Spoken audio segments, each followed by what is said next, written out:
इस वक्त मैं मौजूद हूँ डी चौक में। यहाँ पर गज़ा मार्च जो कि एक 2-3 हफ्तों से जारी है। पहले एहतजाज हो रहे थे, फिर ये धरने की शक्ल इख्तियार कर गया था। गुज़िश्ता रात यहाँ पे एक वाक़या हुआ है जिसके बाद शहादतें भी हुई हैं। 2 से 3 लोगों की शहादत का बताया जा रहा है। अभी इस एहतजाजी कैंप में मैं मौजूद हूँ, पार्लियामेंट हाउस के बिल्कुल सामने है। इस्लामाबाद की अगर मैं बात करूँ, ओवरऑल मुकम्मल तौर पे सील कर दिया गया है। फैज़ अहमद फैज़ से आगे मेट्रो स्टेशन बंद कर दिए गए हैं, मेट्रो बस सर्विस मुअत्तल कर दी गई है। सिक्योरिटी की अगर मैं बात करूँ, इस्लामाबाद पुलिस जो है वो जगह जगह पे खड़ी है, चेकिंग कर रही है, क्योंकि जो एहतजाजी मुजाहिरीन हैं इन्होंने आज शाम 5 बजे एक एहतजाज की कॉल दी है। धरने के कैंप में मौजूद हूँ, ख़वातीन की बड़ी तादाद यहाँ पे मौजूद है। मैम, कल रात यहाँ पे क्या हुआ है? कल रात जो हमें इत्तलात हैं वो ये हैं कि एक अटैकर था यहाँ पर, हमारा धरना जारी था, लोग कुछ सो रहे थे कुछ जागे हुए थे। अटैकर ने अटैक किया है और पुलिस वहाँ पर मौजूद थी। देवर ओनली बाई स्टैंडर्ड, सिर्फ खड़े हुए थे, उन्होंने बिल्कुल रोकने की कोशिश नहीं की। उनकी गाड़ी हालांकि स्टार्ट थी लेकिन उन्होंने उस अटैकर को रोका नहीं। जो अटैकर था वो वहाँ पर, ऐसा नहीं कि वो हिट एंड रन वाला केस नहीं था, वो वहाँ रुका, वो टर्न लेके दोबारा आया, लेकिन उसने काफ़ी मौका दिया, काफ़ी मिनट्स दिए पुलिस को कोई हरकत करने के लिए, लेकिन पुलिस ने कोई उनको रोका नहीं। यहाँ पर इत्तलात ऐसी आ रही हैं, कल रात को जब वो आया तो उसके आने से 10 मिनट पहले ही यहाँ की लाइट्स बंद कर दी गई थी। क्या इसमें सदाकत है? जी, बिल्कुल ऐसे ही सुनने में आया है। और ये भी बताया जा रहा है कि जो कैमरास थे वो भी वर्किंग नहीं थे। तो ये एक इंतहाई अलार्मिंग सिचुएशन है कि हम डी चौक में हैं और हमारे कैमरास वर्क नहीं कर रहे और हमारी लाइटिंग इतनी कम क्यों है। जिस रात में, उससे पिछली रात में रुकी तो उस वक्त भी लाइटिंग बहुत कम थी और कल वाले वाक़े में भी लाइट्स पहले बंद कर दी गई। तो ऐसा क्यों किया गया? ऐसा भी कहा जा रहा है कि यहाँ पे जो हमलावर था उसका टारगेट जो था वो सेनेटर मुश्ताक साहब थे। क्या वो भी यहाँ पे मौजूद थे या वो यहाँ से बच गए थे, कैसे हुआ है?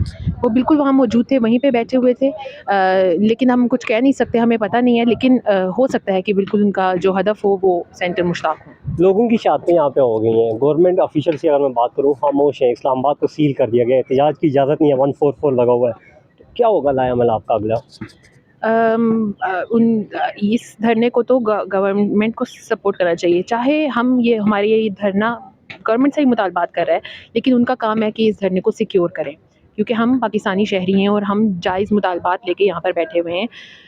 तो अगर तो हमारा जो मसला है वो सॉल्व हो जाता है, रफ़ा में अगर ऑपरेशन रुक जाता है, सीज़ फायर हो जाता है, पाकिस्तानी हुकूमत एक असिस्टेंस कॉरिडोर कायम कर लेती है, हमारे मुतालबात मान लेती है, तो ये धरना ख़त्म हो जाएगा। लेकिन उसके बगैर ये धरना कंटिन्यू रहेगा डे एंड नाइट। हम लोग यहाँ पर मौजूद हैं, हुमैरा तैयबा साहिबा जो लीड हैं वो यहाँ पर मौजूद हैं, सेंटर साहब खुद यहाँ पर मौजूद हैं, तो ये जारी रहेगा। पिछले 2 हफ्तों से यहाँ पे डी चौक ब्लॉक है। आम पब्लिक को भी अच्छी खासी मुश्किलात का सामना करना पड़ा है। आज अगर मैं बात करूँ तो मेट्रो स्टेशन बंद है, इस्लामाबाद के तमाम रास्ते बंद हैं, लोगों को मुश्किलात का सामना करना पड़ रहा है। तो क्या अच्छा नहीं होगा कि आप लोग किसी साइड पे, ऐसे एरिया पे मुंतकिल हो जाएँ, प्रेस क्लब के आगे या किसी साइड एरिया पे? वो ज़्यादा बेहतर नहीं है? हम यही दिखाना चाहते हैं कि पार्लियामेंट है सामने, हम पार्लियामेंट से ही ये मुतालबा कर रहे हैं कि do something, do more, what they are doing is not enough. उनके तो ट्विटर हैंडल्स भी बिल्कुल साइलेंट हैं, कोई आवाज़ भी आप ट्विटर उठा तो नहीं। पाबंदी लगी हुई है, बंद है। ट्विटर तो वैसे ही उनके वैसे चल रहे हैं, वीपीएन वो खुद भी यूज़ कर रहे हैं, लेकिन हालांकि वो जो है लीगल नहीं है, लेकिन वो भी यूज़ कर रहे हैं। तो जब उनके वो एक आवाज़ तक नहीं उठा सकते, तो हमारा मुतालबा ये है कि डू समथिंग, वो ये चीज़ हमारी मान ले, हमारा धरना ख़त्म हो जाएगा। कल रात को जो लोग शहीद हुए हैं उनका क्या कसूर था? हाँ, उनका कोई कसूर नहीं था, उनका यही कसूर है कि क्या मैं कह सकती हूँ इस पे। आप लोग यहाँ पे बैठे हुए हैं, अल्लाह ना करे फिर कोई इस तरह का हादसा हो जाता है, मज़ीद शहादतें होती हैं, तो पाकिस्तान का जो नुकसान है, मतलब पहले ही मतलब सब कुछ जाम हो रहा है, रोडें बंद हैं, पब्लिक मुश्किलात का फेस कर रही है, तो इसका हल क्या होगा?